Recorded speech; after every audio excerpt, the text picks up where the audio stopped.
കൊടുങ്ങല്ലൂർ തലസ്ഥാനമാക്കി കേരളം ഭരിച്ചിരുന്ന ഒരു രാജാവായിരുന്നു ചേരമാൻ പെരുമാൾ നായനാർ. ഒരു ദിവസം അദ്ദേഹം ചന്ദ്രൻ രണ്ടായി പിളരുന്ന ഒരു സ്വപ്നം കണ്ടു. പണ്ഡിതന്മാർക്കൊന്നും ഈ ഒരു സ്വപ്നത്തിന് വിശദീകരണം കൊടുക്കാൻ കഴിഞ്ഞില്ല.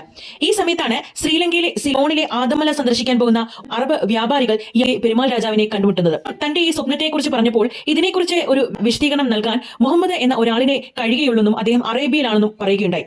തിരിച്ചു വന്ന അറബികൾക്കൊപ്പം മക്കയിലേക്ക് പോവുകയുണ്ടായി.